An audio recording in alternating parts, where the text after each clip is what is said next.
O nosso Conversa Política hoje é com o professor César Bessa, ele é presidente do Sindicato dos Professores da UEL. Na segunda-feira está programado o início de uma greve na UEL por causa da discussão com relação ao reajuste salarial. Foi aprovado, professor, e o que vocês estão reivindicando exatamente, além da questão salarial, mas já incluindo a questão salarial, professor? Na verdade, a pauta dos professores é exclusivamente a questão salarial. Claro que, se a gente for pensar aqui, existem outras questões que dizem respeito, que são consequências, inclusive, das defasagens salarial na própria universidade, que é o processo de precarização que se encontra as instituições públicas de ensino superior do estado do Paraná. Mas a reivindicação dos docentes, ela se apega à questão da defasagem salarial, que chega hoje ao montante de 42%. Só para explicar para aqui, né, como chegou a 42%. Ocorre que a legislação brasileira, e quando eu falo a legislação brasileira, eu estou falando especificamente da legislação do Estado do Paraná, eu estou falando também da lei federal, e eu estou falando também da Constituição Federal, que é a lei maior nesse país.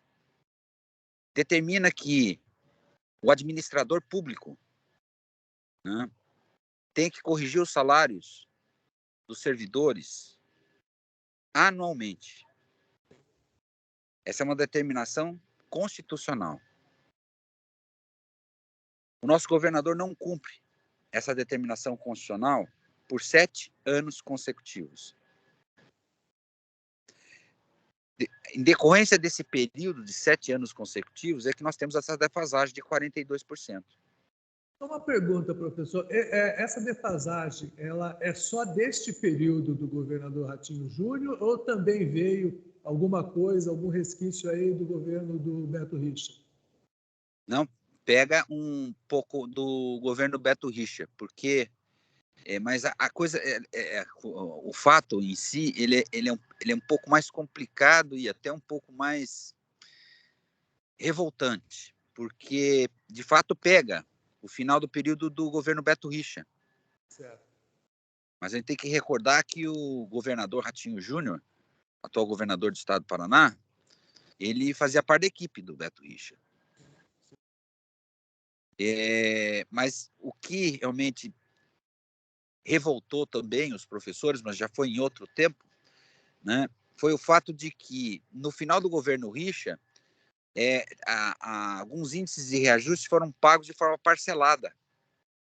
Certo. A última delas foi lá para o final lá de 2016, uma percentagem de 3,39%. Escrito em lei, publicado pelo Diário Oficial, vigente, portanto. E o que aconteceu? O governador Ratinho Júnior, quando assumiu, né, ele foi lá e revogou a lei publicada. Entendi. Como já havia a publicação da lei, o sindicato naquela oportunidade entrou com ação judicial, ganhou ação judicial em primeiro grau, segundo grau, ou seja, direito. Ele foi condenado e vai ter que pagar esses 3,39. Bom, mas a questão é que da última recomposição salarial para cá, esses 7 anos se passou e nós estamos com uma defasagem de 42%. O governador não sentou uma só vez conosco para dialogar sobre a questão da recomposição salarial. Os secretários não nos atenderam uma só vez, né? Ou seja, nós tivemos também lá no Legislativo, pedindo apoio do Legislativo, expondo para os deputados toda a penúria que os professores estão passando, porque quase metade do salário. Sim. É muita coisa. Mas as pessoas estão indo no supermercado, não estão conseguindo mais pagar plano de saúde, as pessoas não estão, estão tendo que mudar a sua forma e sua estrutura de orçamento doméstico, porque estão sofrendo com isso.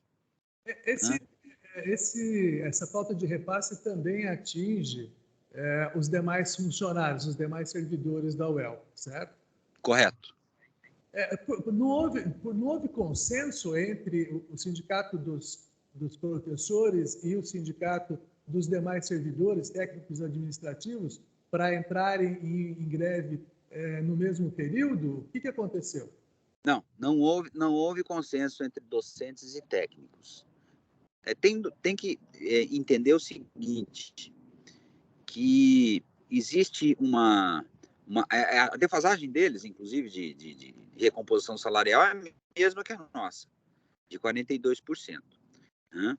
Eles estão aguardando, né, o resultado de uma conversa do FES, que é o Fórum das Entidades de Servidores Públicos do Estado do Paraná, que representa todos, inclusive nós, professores, fazemos parte do FES, com uma reunião com a Casa Civil que já foi adiada por 3 vezes.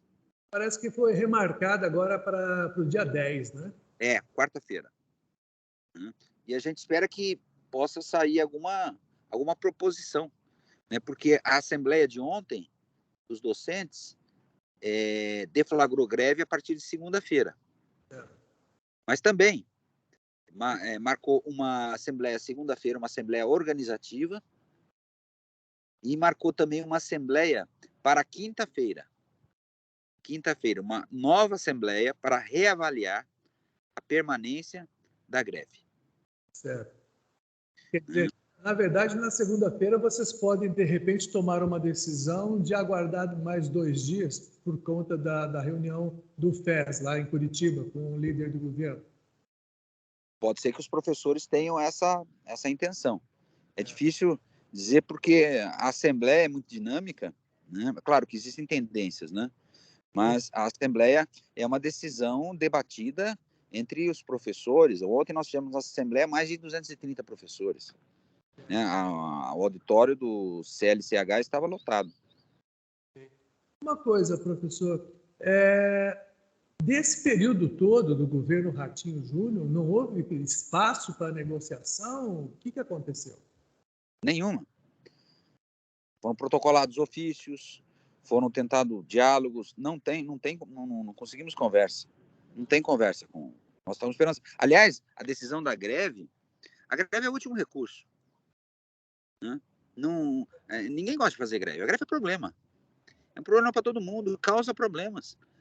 Né? Mas é resultado de uma sequência de violências praticadas contra a categoria, nesse caso, que passa 1 ano sem recomposição, 2, 3, 4, 5, 6, 7 anos sem recomposição, né?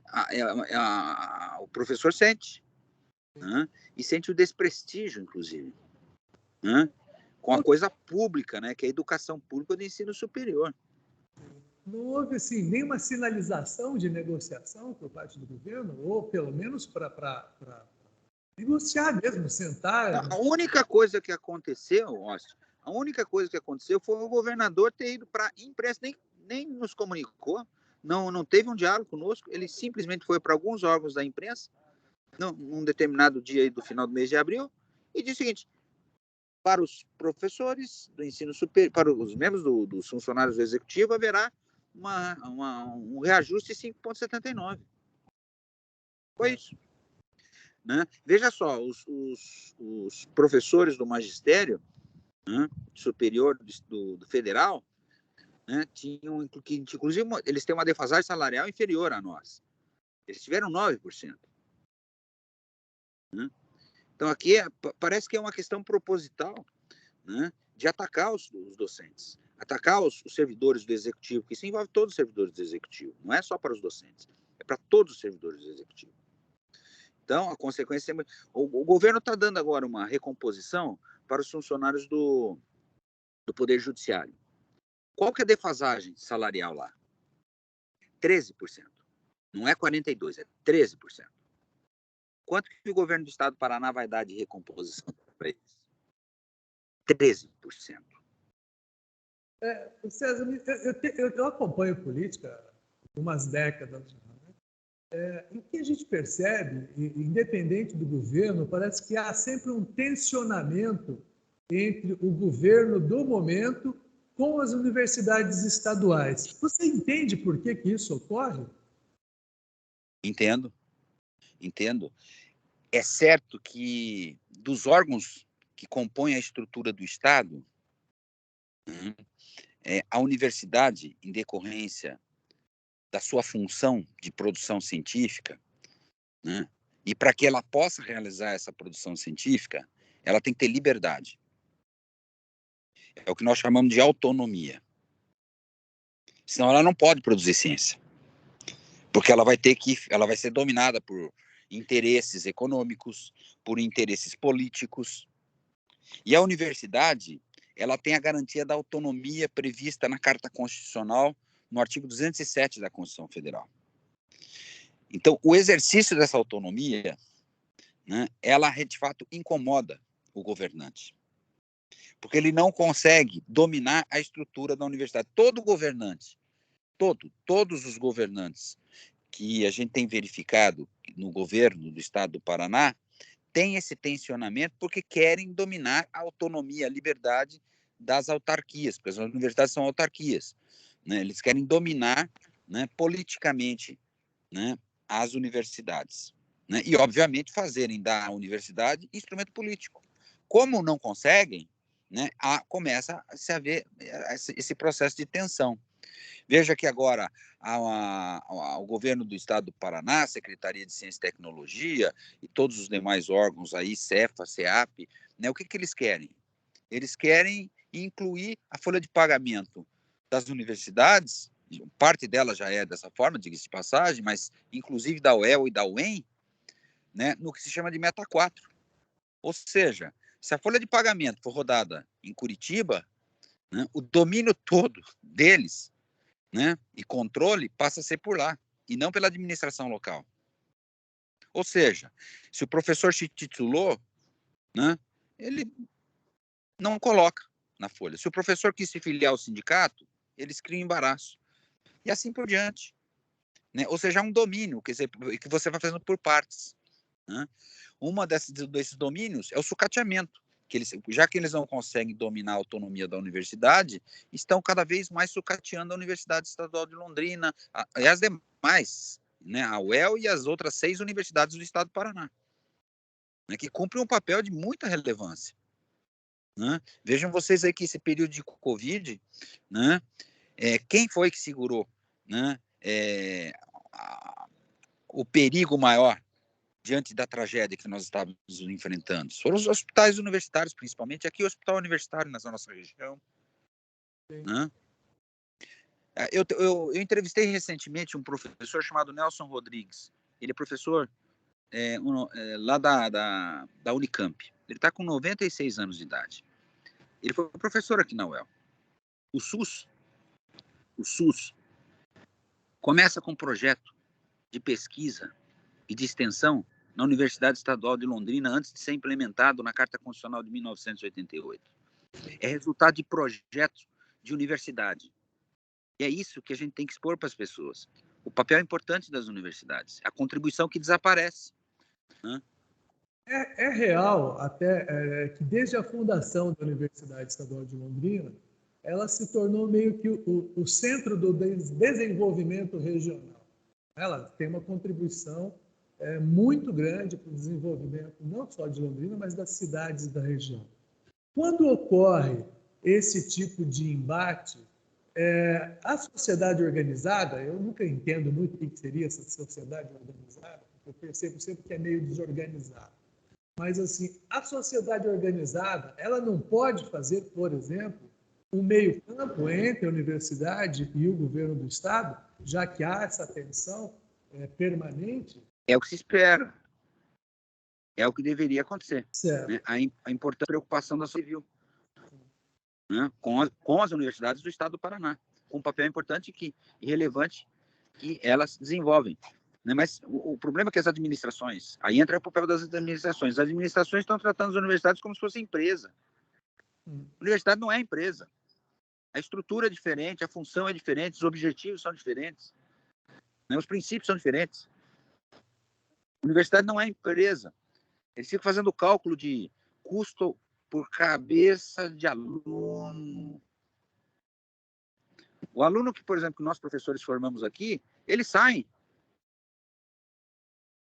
daqui para realizarem, né, os seus respectivos trabalhos na sociedade civil e desenvolvem por conta do conhecimento adquirido aqui. Para a gente encerrar, professor, qual é a expectativa para segunda-feira? adesão, compreensão, né? E a gente espera que ela tenha resultado positivo no sentido de favorecer o diálogo, a comunicação e a negociação com o governo do Estado do Paraná. Professor, muito obrigado, boa sorte aí na negociação. Espero que essa questão se resolva logo, porque a universidade realmente ela é muito importante, não só para a cidade, mas para toda a região. E acho que está na hora de entendimento, né? Tá, enche o saco essa história dessa tensão toda, né? É. Beleza, ótimo. Uma Obrigado. satisfação conversar com você, tá? Tudo de bom.